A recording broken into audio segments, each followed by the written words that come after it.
News stories were coming in about this strange virus in Wuhan, China. It was weeks before we saw the first cases in the US. As the numbers went up each day, my curiosity got the best of me, and I started plotting the curves. Here's stories from real people all over the world and how they've responded. I'm Sally Hendrick, founder of Shout Your Cause, and this is COVID-19, The World Responds. Hey guys, it's Sally Hendrick with Shout Your Cause. Is this Camilla Keith Spadafino? Is that how you say your last name? Got it, Sally. Awesome. It's Italian, right? Yes. Mm-hmm. Yes. All right. I've been to Italy like a dozen times, so I can get that pronunciation. Yeah. So you are teachers. Yes, we are. Yep. And you've got a long history teaching in Nashville, both of you in Nashville all this time? That's Yep, right. that's right. Awesome. That's awesome. Okay. So I started this podcast and this YouTube channel at the beginning of this year, pretty much after COVID started. And I did it as a way to kind of see how people in the community are responding to this, because it's different for business owners and teachers. And, I've even interviewed the chancellor of UT Martin and some other different types of people, factory workers, factory owners, a postal worker. I mean, all kinds of reactions from different walks of life, because it's affecting everyone in different ways. And instead of trying to make this like a perfect podcast or a perfect rendition of this time, I just want to document it as it is right now, as naturally as possible, and find out more from people. So thank you so much for agreeing to do this with me. Thank you for doing it. A Sounds kind of pleasure. like a StoryCorps, like you're documenting this unique time in history. Mhm. Yeah. And with all the mistakes and imperfections and everything, we are in 2020 and it's quite the year, right? All right. So, and it has nothing to do with my business doing Facebook advertising, but it does have to do with raising awareness. The business part of it is called Shout Your Cause, and Shout Your Cause is basically raising awareness for worthy causes or for things that are going on in the world that people need to know about. Great. Thank you. All right. So one of the things that attracted me to you was I saw you. I mean, I've met you in person before, but I saw you in a Facebook group around Tennessee teachers, and we were just discussing different aspects of going back to school this fall and the challenges that teachers were getting into and trying to navigate and all of the changes that are going on. And so I wanted to be able to talk with you about how that was going. And so I know that we have some changes coming up this week, but how did things start out for you when the school year started? Was it going all right, or you fully went online? Yes, we both teach at Nashville School of the Arts High School. Mm-hmm. And all Metro teachers and many teachers all over the nation, we just got kind of tossed into it. It's been an experiment, which I have found to be really exciting and creative, and I'm really fascinated with the technology and like literally going into my students' homes and they also being here with me. I'm an art teacher, so they're in my art studio with me. Mm-hmm. There's been really, really neat things, but it's been like a lot of people say, building the plane while you're flying it. It's sort of like building the plane while you're flying it through a hurricane, but without a stewardess. Yeah, I agree with you. Now, what about you, Keith? It's really interesting. I'm a history teacher, so I always and economics, so I'm always kind of thinking about things from that angle. And to think that if this had happened even 2 years ago, we wouldn't have had the capability whatsoever to be doing what we're doing. And I really wonder what we would have done. And so I'm already thinking ahead, being a lifelong educator and student. Mm-hmm. Does this mean that whenever it snows, that they're going not, if they close schools, just say, okay, everybody get online? So Yeah. I've already started thinking that this could be the death of the snow day. But until then, I'm just marveling really at how well we've been able to do, considering how new the technology is. And even like Zoom and we use Teams, Microsoft, just how much they've improved it in the beginning of the year. And just even our computers that we had as teachers weren't capable of handling it. And I was really amazed how fast the administration realized that and got us all new teacher laptops. So this has been actually kind of one of the more positive experiences I've had in my 29 years in terms of feeling like I'm supported. Yeah. That's good. That's good. We can, I feel like, be supportive because a lot of the things that happen in a school building, a lot of those problems have just disappeared. And so the focus is like really on the teaching. And one thing I've loved about it is that the parents are sitting right there. They're listening in. And one day I was saying, okay, now you guys have got to get these assignments turned in. They've got to get turned in, or I'm going to have to start calling some parents. And then here came the parents, like right onto the screen. I was like, yes. They're like, oh no, you don't have to call me. I hear you. It was awesome. My child won't let me in the room. So it's like, I'm in class right now. I'm in class right now. Like, okay. So you both are at NSA, you said, which is Nashville School of the Arts. Is that Metro, or is it a special Metro situation? It's a magnet school. Unlike Hume Fogg and MLK, we don't have like academic admission requirements. We audition the students. So they audition for theater, orchestra, piano, guitar, dance, visual art, choir. Writing. There's several conservatories. Good. On academic school, so a lot of times we'll get people, wondering if we're like Fame, where people go dancing down the halls. Yeah. They see a student walking down the hall in ballet slippers or with a guitar, but we're serious about our academics as well. Yes. Now, you said you both have been teaching in Nashville for all your career? Yes, our entire careers. 29 years for me. Have you always been history and economics, or? I started at Pearl Cone, so I'm from East.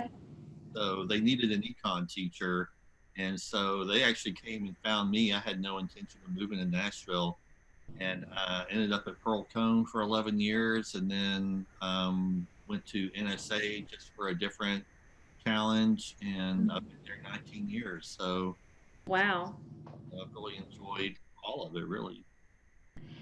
So how did things go? Was it smooth for everyone, or was it more difficult for some than others? Because I know that you've had a positive experience, but I hear lots of other rumblings that some people have difficulties with the online thing going on in Metro. So I think we do have students that are not as well suited as others. And that's also true when we're in the classroom. So I hear those rumblings, like we were talking about, like we're in a lot of the same education groups. And then I have parents that are friends of mine with kids. And so I'm hearing all, sides of it. And legitimately, some people just are not cut out for it. Issues with technology, with Wi-Fi, working parents, I know, are really struggling, and I really understand that. One reason it might be more successful because we're at the high school level. The kids just are more independent. They don't need mom to sit there and help them get on Zoom or pay attention when, if they're like in kindergarten or something. That would be super challenging. And I've taught kindergarten, so I can really relate. And there still are technology issues. Like, we'll have students in the middle of class, they'll be dropped by the call, and then they have to be readmitted. So I'm constantly having to readmit people, or they'll be taking tests online, and then it'll just crash. I want to say, and then sometimes you feel like you're hosting a seance because you're like Sally, are you there? Sally, can you hear me? Can you hear me? Like you can't see them, and you're like trying to call them, and they don't answer. Are you there? Is anyone there? Can you all hear? Or they're their mic might not be working, so you call on somebody and then you're waiting and you're not sure what to do because you're still waiting, and then you call on somebody else and all of a sudden they come blasting in with their mic, or they'll like try to answer it with their chat. I want to say, like at school, disruptions, the announcement sometimes disrupts your lesson, the fire drill, the horrible, oh, don't miss that awful active shooter drills. Those were awful. We had disruptions, assemblies. There was always like somebody had to use the bathroom, or, we didn't really have that many behavior problems or disruptions at NSA, but then there was that occasional, incident as well. So like you could compare and contrast these on a Venn diagram. In some ways, they're really similar. Yeah. Now things are starting to change for you though, because this week, what is happening? This was a really hard day for me today. It's just ironic that our time together, Sally, turned out to be. This was the day that I broke the news to my students that I have resigned my position, and it's what they call deferring retirement. I'm not old enough to retire. I have 20 years in metro schools. Mm-hmm. This will be my last week working with these kids that I really bonded with and super enjoy. Were they upset? Yeah, there was crying, and that was hard. I cried and they cried, and but then they were really reassuring. I said that I was really worried that I was disappointing them, and then they assured me that they really supported me and they were really happy because a lot of them know that I've been working at growing our art base, and it's sort of history based too, because we have an art and storytelling project. Okay. It's called Paint the Town by Numbers. Paint the Town by Numbers. Okay. Tell me about that, because that sounds exciting. Well, I will start by saying that the idea came to me when I was teaching elementary art at Lockland Elementary, which is in East Nashville. Mm-hmm. All thanks to Mr. Rogers. I don't know if you can see our Mr. Rogers. Yeah. I was showing my art students a Mr. Rogers Neighborhood episode where Mr. Rogers and he would go sometimes into artist studios. Uh-huh. And he went to see Red Grooms, who's from Nashville and lives in New York. Oh. Yes, it was so good. And at the end, Red Grooms drew a black and white line drawing of Mr. Rogers and all of his neighborhood. And I said out loud, I'm going to make a coloring book of all the people in our neighborhood. So I did. I made a coloring book of all the interesting people that were part of my world and my neighborhood. It's called Miss Camilla's Neighborhood. Oh, that's funny. Yeah, so that started that. And then I was leaving from Lockland, where I had been teaching art and also third grade for a while, to go to NSA, which is our city's arts magnet. Mm-hmm. I was thinking, I want to connect and tell a story that would relate to the whole city. And that literally just popped into my mind. This was our first kit, the Nashville Paint by Numbers. And all the color names tell the story of Nashville, like barbecue sauce and hot chicken and biscuits. Oh, the color names. Can you put that closer? What are they? You've got it. And there's Alley Pink. That's one of my favorite ones. Broadway Blue. I like green with guitar envy. Now, one thing, if you do anything else with Nashville, Tennessee Pink Marble. Have you ever? That's a good one. I want to do some more Tennessee kits. I want to do one of every major city in Tennessee. We can get to that one. Oh, that would be great, because then you can incorporate history and community and social and just all kinds of things. What is that? This is the Franklin Theater. That's the Franklin Theater, yeah. And then up here, I hope I'm not messing everything up on my gallery wall, we have a 30A Beaches. What is, where, 30A, like, is that Panama City and, no, is it Panama City and Destin and all of those? Here. And then we have a Memphis, and Chattanooga is coming up. We have a great store that we partner with in Chattanooga, and I've promised her that will be next. So yeah, we started bank account, and then it moved on to people. And one of our favorite people is RBG. Yeah, this was my second kit. So I had the Nashville one, and then I went and saw this documentary at the Belfort about RBG. I did too. And I came home literally and I said, I am so inspired by her. I just have to. And my husband was like, a paint by numbers of a judge? I was like, yeah. I knew RBG, but I didn't think, but that's why she's the president of the company and I'm the vice president, because What? when I was early in college, a friend of mine, Clark Bumpers, came up to me and said, I need $10,000 because I'm going to start a submarine sandwich franchise. I was like, nobody is going to buy a submarine sandwich. That is such a stupid idea. He was Subway, you know. And so, Subway. anyway, she comes up with the ideas, and I just help her out. Because RBG was been one of our very popular brands. And so Sally, we had all this going on, before the pandemic. Right.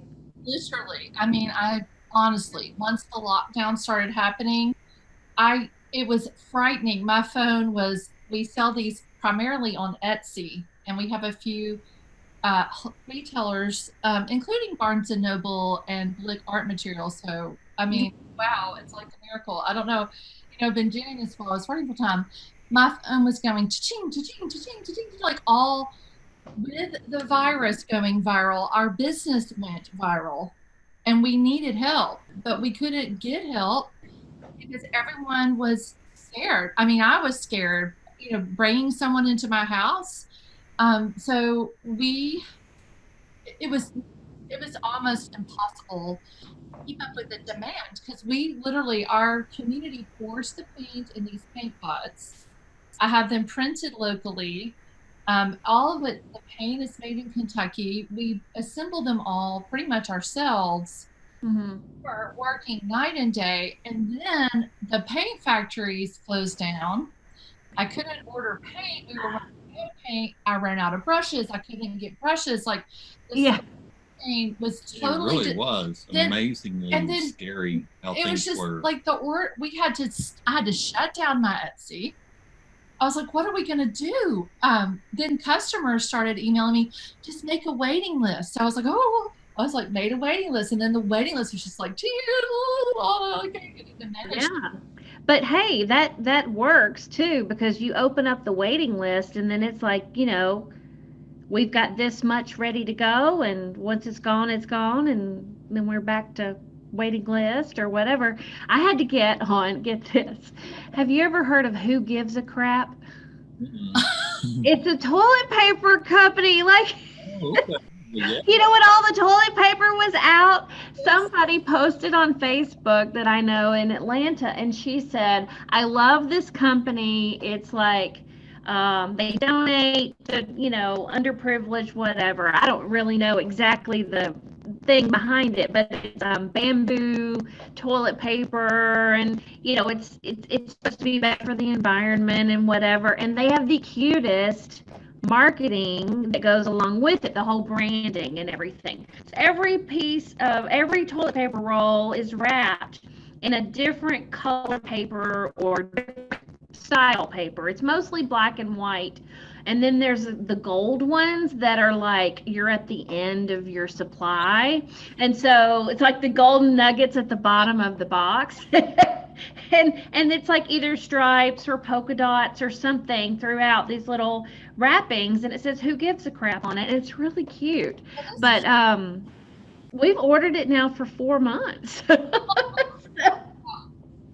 love that. And it's good. Well, we never run out anymore. Of course, I don't know if there's even a lack of supply anymore. I don't know if they fixed that supply chain now that.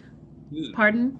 Yeah. Thank you for that insider scoop. Just in now, case. if it happens again, new source. But I had to get on a waiting list at first.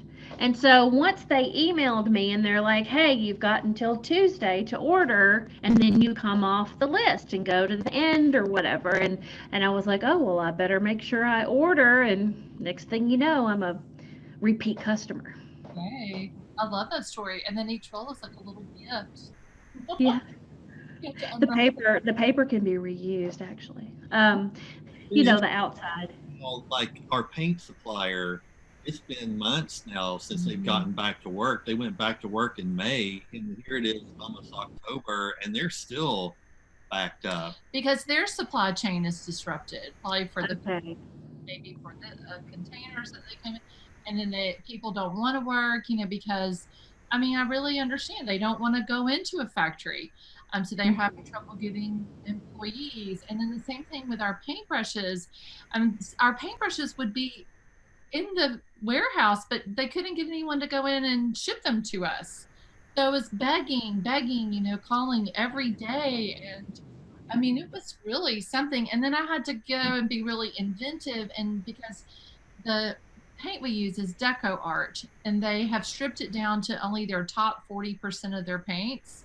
But I have a lot of their 60 not best-selling paints also to add variety to my product. So now I'm making these by hand, shaking up jars and swatching it out and sweating and begging my daughter to help. And then people are filling paint, dropping on my porch. Everybody's got a mask on. It's just been wow. It's been incredible. So how many designs do you have? Do you know? Yeah, I think we have 14. 14, okay. I'll be making some more soon. And I'm assuming that, you'll be expanding into not just different locations, but maybe different historic pieces or historic references? Well, I think I do want to continue to do historic.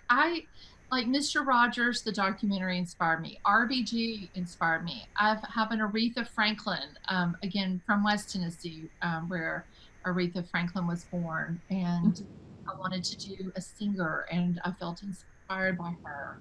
I had to really feel like struck by it. Like it has to strike me. Literally make me feel like I have to cry a little bit when I'm talking. I have to have that kind of passion. And right now I'm very interested in creating some florals and some that are based off of artists that I love. And Reed is my favorite artist. I'm working on a series that's inspired by him. But all of them are put to sort of like what's going on in the world today. So it's like these, or if they're a modern person, that I mix it with vintage design elements from a vintage paint by numbers. So, people were really asking us to do a San Francisco design.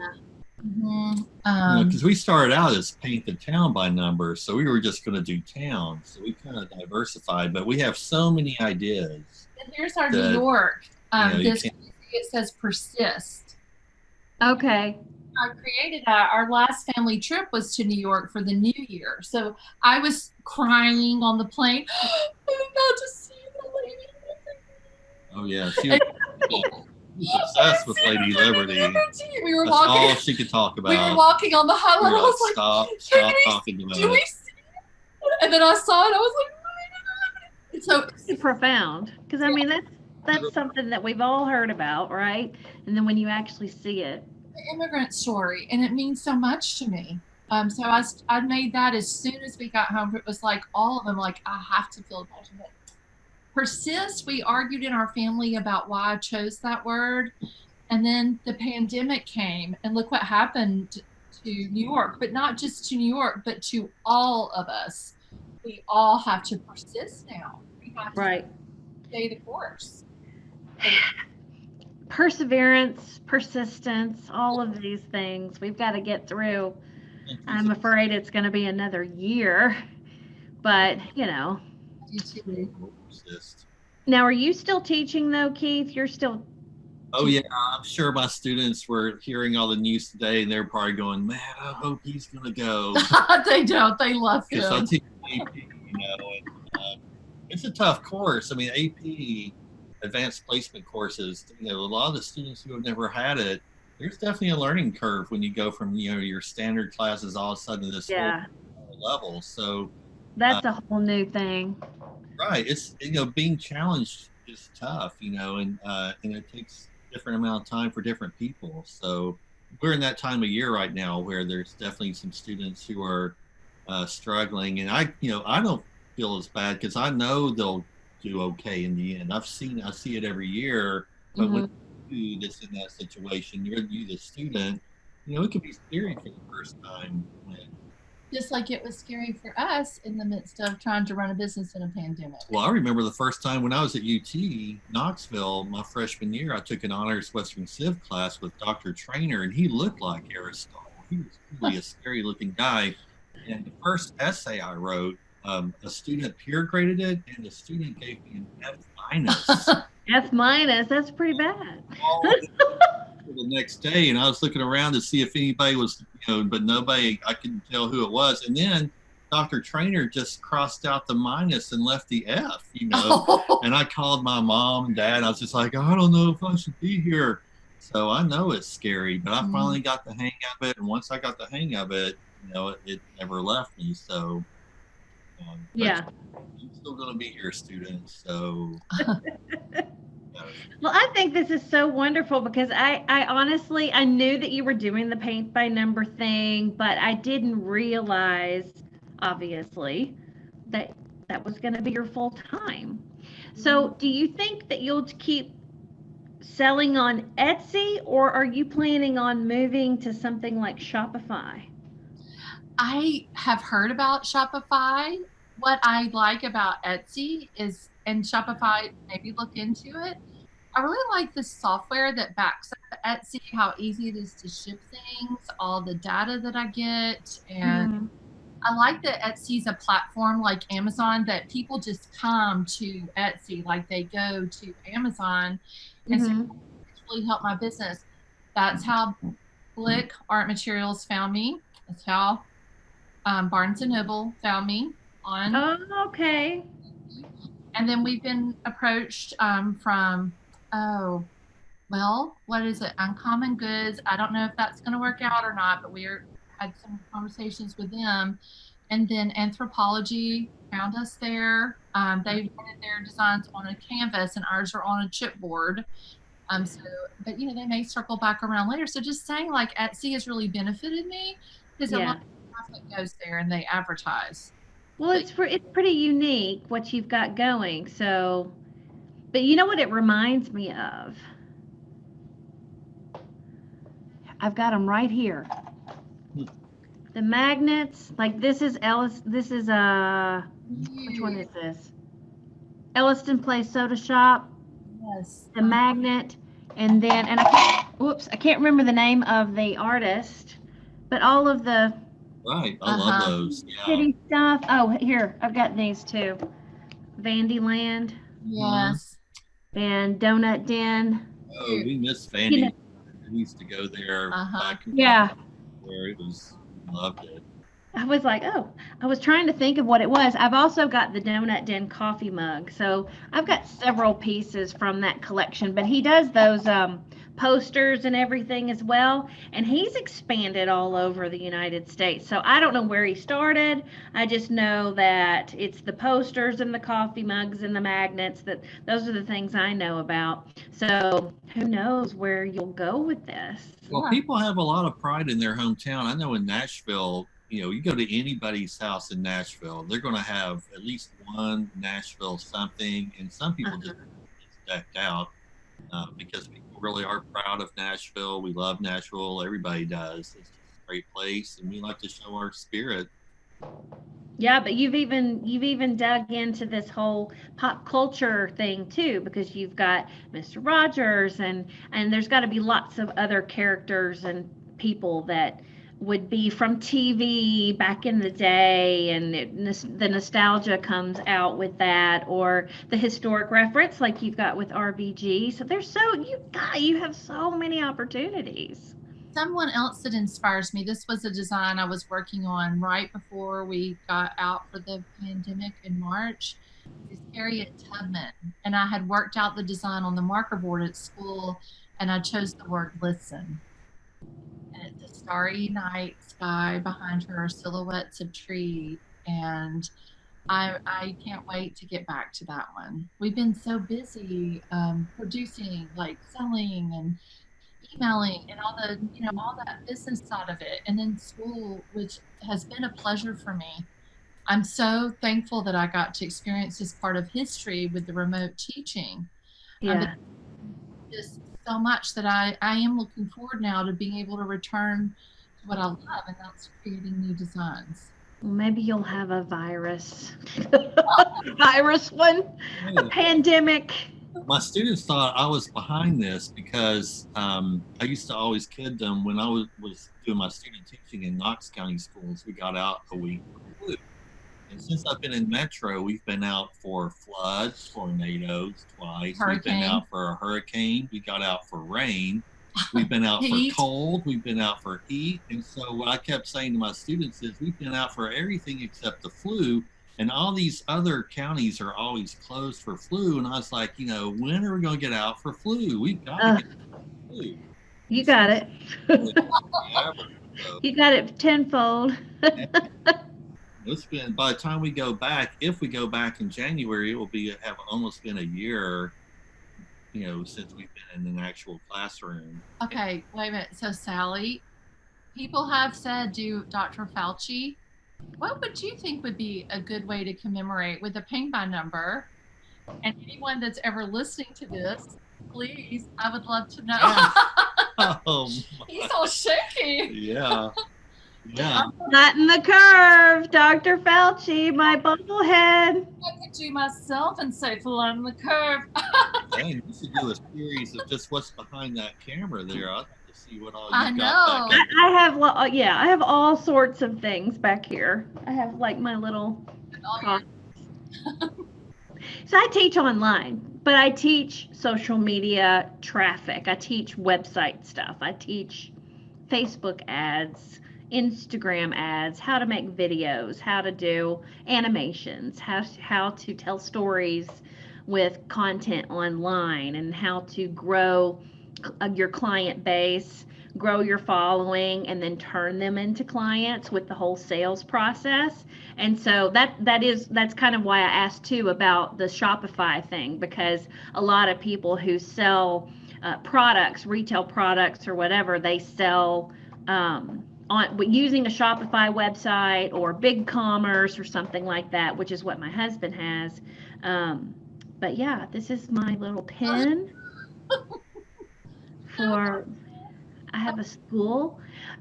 So See, this is why she really needed to resign and focus on this, because teaching is really mentally draining. People don't really realize how, I think there's a great book about teaching called something like 985 shows a year, because if you're a high school teacher, you basically teach almost 1,000 different classes a year in the 29, and I'm not kidding, I think I've calculated it up, and I've probably taught about 28,000 class sessions in my career so far, and it's very draining. Not only are you having to propel your energy into the class, but then you're constantly asked to sit, you have to, I think the average teacher makes like 800 decisions a day or something crazy about that. And I remember I did do some substitute teaching at one point, and I thought, I can't do this. It is exhausting. And I couldn't imagine having had created the lesson plans and then to do the grading and then, and to deal with disciplinary issues and all of these different things. It takes a special kind of person, I think. Can I shout my cause? Yeah. It really makes me emotional. So maybe I should do a paint by numbers for teachers, because my cause would be, it's not just about paying us more. We do need to be paid our value, but it's all those things you just said. We need an assistant in every single teacher's classroom. We need class sizes that are manageable. We need bright light, natural sunlight coming into our classrooms, windows we can open. The kids need healthy food. They need time to play. We've got it set up all wrong. It's like a factory. Ding, ding, ding, ding. It isn't manageable. Just like a doctor has a nurse, a teacher needs an assistant. We need someone to input the numbers, the data, help with the grading. That's why virtual school has been wonderful for me, or I guess we call it remote teaching, because like I said, a lot of these things have gone away. We've been told to teach with grace and forgiveness and just make it about the relationship. And that's where the real magic comes in.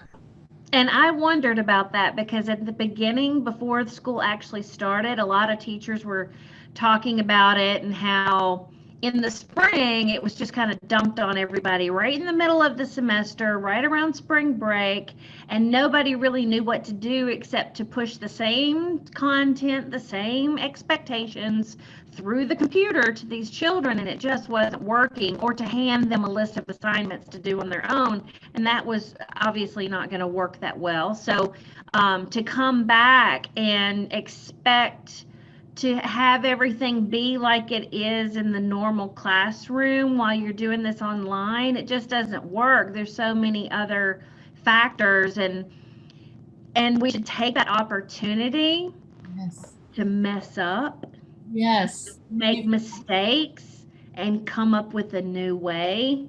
Yes. Because And part of the new way, so our adorable neighbor across the street goes to MLK. They have a 4-day schedule. That's another thing I want to advocate for is less time, not more. Kids need downtime. We see him out in his yard every Friday. They're asynchronous. Last Friday, he was experimenting with turning their lawnmower into a go-kart. Oh, that right there, that's so fun and educational in itself. Keith and I are like on our computers, we're looking out our windows, like, he's not in class. He's making a go-kart out of the lawnmower. Yep. We need some more downtime this year. As long as you're doing remote, you shouldn't be on your computer every day, all day. Yeah. We've been lucky in that ourselves, in that our youngest is a senior in high school and goes to Templeton Academy. I don't know if you know about Templeton. It's new. Teaching there this year. Your child might have Scott. Scott who? Field. Oh, yeah. He was teaching there last year, too.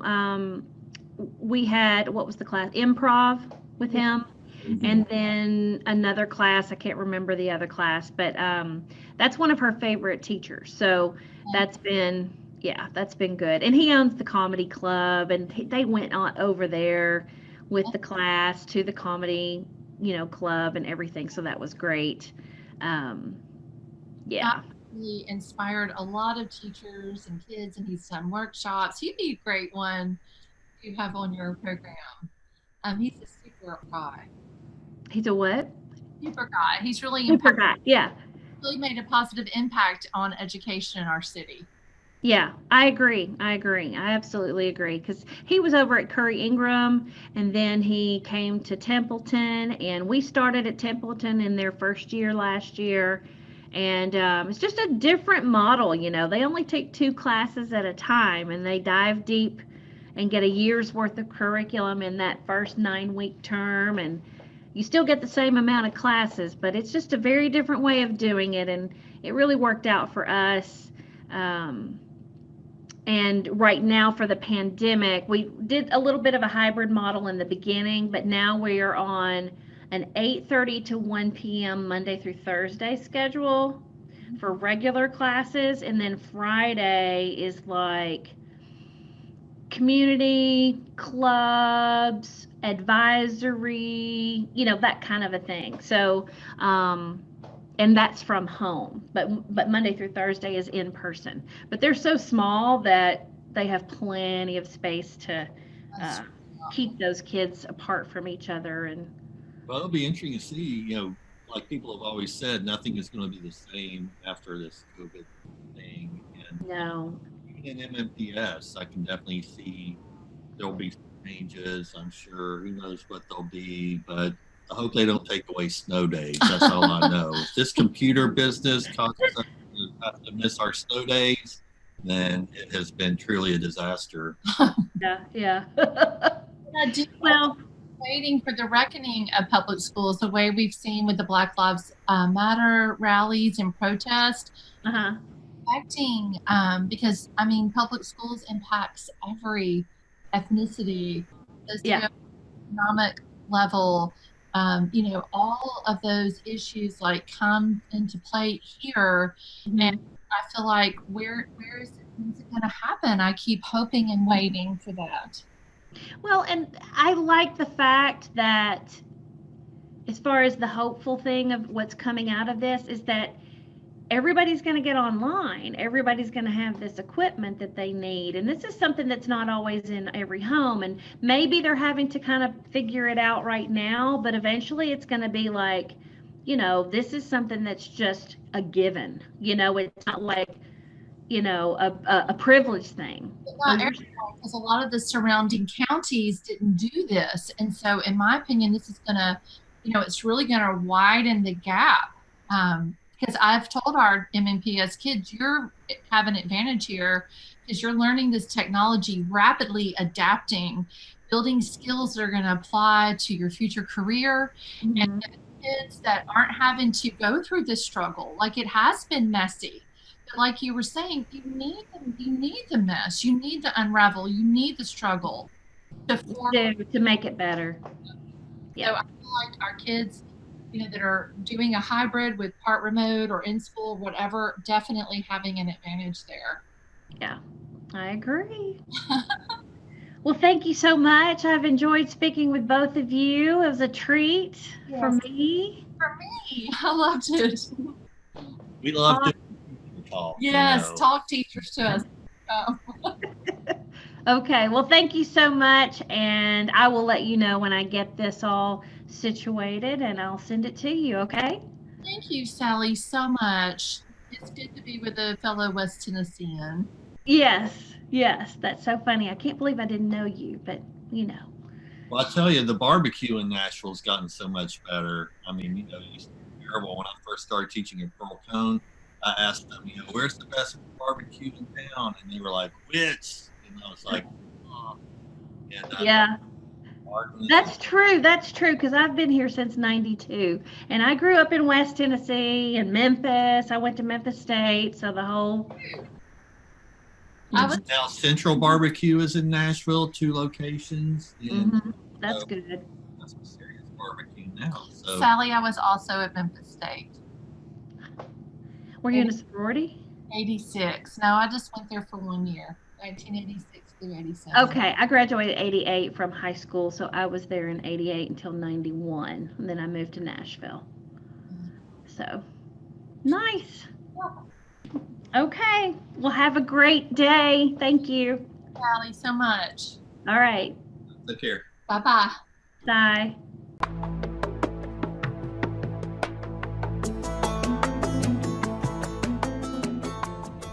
Thank you for listening today. Subscribe to this podcast to hear all our episodes.